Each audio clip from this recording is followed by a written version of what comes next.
जब से प्यार की मैंने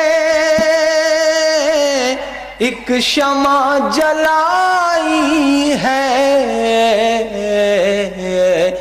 तब से डर नहीं। सुनेंगे दोस्तों इमरान प्रतापरी की दर्द भरी नज़्म। उससे पहले बता दूं दोस्तों, वक्फ बोर्ड के मुद्दे पर आंध्र प्रदेश के मुख्यमंत्री चंद्रबाबू नायडू से मिला मुस्लिम पर्सनल लॉ बोर्ड का प्रतिनिधिमंडल। मुख्यमंत्री ने आश्वासन देते हुए कहा, हम आपकी मांगों का समर्थन करेंगे। चलिए पहले सुनते इमरान प्रतापरी की नज़्म। तो आपसे गुजारिश है वीडियो को लाइक कीजिए और चैनल को जरूर सब्सक्राइब कीजिए। मेरा मन ये कहता है, कह दूं मैं जमाने से। मेरे दोस्त मेरे साथ साथ चलें और जो मेरे बड़े हैं वो थोड़ा सा 10-20 साल पीछे चले जाएं। क्या पता कोई अच्छा पल उनको आंखों के सामने से गुजर जाए। इंशाल्लाह अच्छा पल गुजरा होगा ही, जाहिर सी बात है, क्योंकि आज इतने शरीफ हैं, उस पल में हम जैसे ही रहे होंगे। ये मेरा मन ये कहता है, कह दूं मैं जमाने से, एक चुभन सी होती है इश्क को छुपाने से। एक चुभन सी होती है इश्क को छुपाने से। जब से प्यार की मैंने एक शमा जलाई है, जब से प्यार की मैंने एक शमा जलाई है, तब से डर नहीं लगता आंधियों के आने से। तब से डर नहीं लगता आंधियों के आने से। 4 पंक्तियां रखता हूं, हिंदी मेरा सब्जेक्ट है, यहाँ कई हिंदी के बड़े बड़े विद्वान बैठे हुए हैं। 4 पंक्तियां रखता हूं, कुछ अच्छा हो गया हो तो मुझे आपका साथ मिले। पीछे 3-4 चेहरे बैठे हैं, उन्हें देखिएगा और मुझे सुनिएगा। शायद मेरे चारों शेर कहीं फिट बैठते हो, फिट बैठे तो आपका साथ मिले।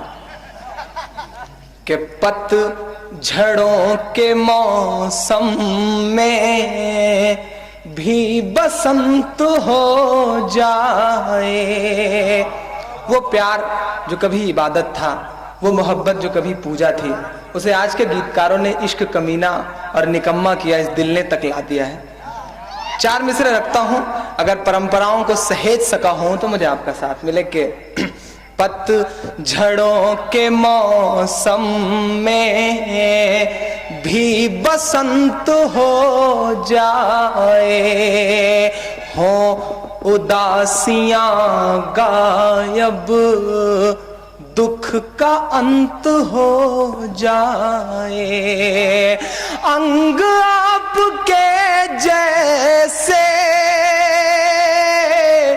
वेद की ऋचाएं हैं, अंग आपके जैसे वेद की ऋचाएं हैं। जो भी गौर से पढ़ ले वो ही संत हो जाए।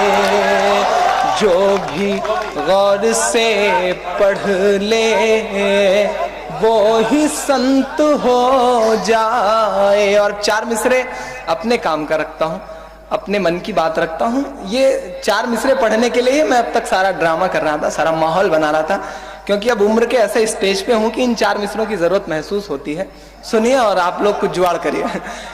कि इन रगों में बहती हो सच में तुम लहू बनकर। बिल्कुल नई बात। जब भी किसी को अपना बनाने की बात की गई हिंदी कविता में, उर्दू शायरी में, तो ये कहा गया कि मेरी जान बन जाओ, मेरी दुल्हन बन जाओ, मेरी जिंदगी बन जाओ। अगर आपके इस छोटे से भाई ने कुछ नया मामला लाया हो तो फिर नए तरीके से दाद मिलनी चाहिए, नए तरीके से प्यार मिलना चाहिए। कि दोस्तों, इमरान प्रताप गढ़ी की नज़्म सुनने के बाद आप अपनी राय में क्या करना चाहते हैं वो नीचे कमेंट बॉक्स में जरूर बताएं। हज़रत अबू सईद रज़ियल्लाहु अन्हु रिवायत करते हैं कि नबी करीम सल्लल्लाहु अलैहि वसल्लम ने इरशाद फरमाया, जब जन्नती जन्नत में और दोज़खी दोज़ख में दाखिल हो चुके होंगे तो अल्लाह ताला इरशाद फरमाएंगे, जिसके दिल में राय के दाने के बराबर भी ईमान हो उसे भी दोज़ख से निकाल लो। चुनांचे उन लोगों को भी निकाल लिया जाएगा। उनकी हालत यह होगी कि जलकर सियाह फाम होंगे। इसके बाद उनको नहर हयात में डाला जाएगा। तरह फौरी तौर पर तरोताज़ा होकर निकल आएंगे, जिसे दाने सैलाब को कोड़े में पानी और खाद देने की वजह से फौरी उग आता है। कभी तुमने गौर किया है कि वो कैसा जर्द बल खाया हुआ निकलता है। हजरत अबू उमामा रज़ियल्लाहु अन्हु रिवायत करते हैं कि एक शख्स ने रसूलुल्लाह सल्लल्लाहु अलैहि वसल्लम से सवाल किया कि ईमान क्या है। आप सल्लल्लाहु अलैहि वसल्लम ने फरमाया, जब तुमको अपने अमल से खुशी हो और अपने बुरे काम पर रंज हो तो तुम मोमिन हो। अब्बास बिन अब्दुल मुत्तलिब रज़ियल्लाहु अन्हु रिवायत करते हैं कि उन्होंने रसूलुल्लाह सल्लल्लाहु अलैहि वसल्लम को इरशाद फरमाते हुए सुना, ईमान का मज़ा उसने चखा और ईमान की लज्जत उसे मिली जो अल्लाह ताला को रब, इस्लाम को दीन और मोहम्मद सल्लल्लाहु अलैहि वसल्लम को रसूल मानने पर राज़ी हो जाए। फ़ायदा मतलब यह है कि अल्लाह ताला की बंदगी और इस्लाम के मुताबिक अमल और हज़रत मोहम्मद सल्लल्लाहु अलैहि वसल्लम की इताअत अल्लाह ताला और उनके रसूल और इस्लाम की मोहब्बत के साथ हो। जिसको ये बात नसीब हो गई, यकीनन ईमान लज्जत में भी उसका हिस्सा हो गया। हज़रत अनस रज़ियल्लाहु अन्हु रिवायत करते हैं कि रसूलुल्लाह सल्लल्लाहु अलैहि वसल्लम ने इरशाद फरमाया, ईमान की हलावत इसी को नसीब होगी जिसमें 3 बातें पाई जाएगी। एक ये कि अल्लाह ताला और उसके रसूल की मोहब्बत उसके दिल में सबसे ज़्यादा हो। दूसरे ये कि जिस शख्स से भी मोहब्बत हो सिर्फ़ अल्लाह ताला के लिए हो। तीसरे ये है कि ईमान के बाद कुफ्र की तरफ पलटने से उनको इतनी नफ़रत और ऐसी अज़ियत हो जैसी कि आग में डालने जाने से होती है। हज़रत अबू उमामा रज़ियल्लाहु अन्हु रिवायत करते हैं कि रसूलुल्लाह सल्लल्लाहु अलैहि वसल्लम ने इरशाद फरमाया, जिस शख्स ने अल्लाह ताला ही के लिए किसी से मोहब्बत की और उसके लिए दुश्मनी की और जिसको दिया अल्लाह ताला ही के लिए दिया और जिसको नहीं दिया अल्लाह ताला ही के लिए नहीं दिया, तो उसने ईमान की तकमील कर ली। हज़रत इब्न अब्बास रज़ियल्लाहु अन्हुमा रिवायत करते हैं कि रसूलुल्लाह सल्लल्लाहु अलैहि वसल्लम ने अबू ज़र रज़ियल्लाहु अन्हु से इरशाद फरमाया, बताओ ईमान की कौन सी कड़वी ज़्यादा मजबूत है। हज़रत अबू ज़र रज़ियल्लाहु अन्हु ने अर्ज़ किया, अल्लाह ताला और उसके रसूल को ज़्यादा इल्म है, लिहाजा आप सल्लल्लाहु अलैहि वसल्लम ही इरशाद फरमाइए। आप सल्लल्लाहु अलैहि वसल्लम ने इरशाद फरमाया, अल्लाह ताला के लिए बाहिमी ताल्लुक़ व ताउन हो और अल्लाह ताला के लिए किसी से मोहब्बत हो और अल्लाह ताला ही के लिए किसी से बुग़्ज़ व अदावत हो। फ़ायदा मतलब यह है कि ईमानी शुअबों में सबसे ज़्यादा जानदार और पायदार शोबा यह है कि बंदे का दुनिया में जिसके साथ जो बर्ताव हो, खाह ताल्लुक़ का हो या तर्के ताल्लुक़ का, मोहब्बत हो या अदावत, वह अपने नफ्स के तकाज़े से ना हो बल्कि सिर्फ़ अल्लाह ताला के लिए और उन्हीं के हुक्म के मातिहत हो। हज़रत अनस बिन मालिक रज़ियल्लाहु अन्हु रिवायत करते हैं कि रसूलुल्लाह सल्लल्लाहु अलैहि वसल्लम ने इरशाद फरमाया, जिस शख्स ने मुझे देखा और मुझ पर ईमान लाया इसको तो एक बार मुबारकबाद, और जिसने मुझे नहीं देखा और फिर मुझ पर ईमान लाया उसको बार बार मुबारकबाद। हज़रत अनस बिन मालिक रज़ियल्लाहु अन्हु बयान करते हैं कि रसूलुल्लाह सल्लल्लाहु अलैहि वसल्लम ने इरशाद फरमाया, मुझे तमन्ना है कि मैं अपने भाइयों से मिलता। सहाबा रज़ियल्लाहु अन्हुम ने अर्ज़ किया, क्या हम आपके भाई नहीं हैं? आप सल्लल्लाहु अलैहि वसल्लम ने इरशाद फरमाया, तुम तो मेरे सहाबा हो और मेरे भाई वो लोग हैं जो मुझे देखे बगैर मुझ पर ईमान लाएंगे। और इमरान प्रताप गढ़ी से जुड़ी खबरों और नज़मों के लिए हमारे इस चैनल को ज़रूर सब्सक्राइब करें। मिलते हैं किसी और वीडियो में ऐसे ही नई नज़म और नई खबरों के साथ।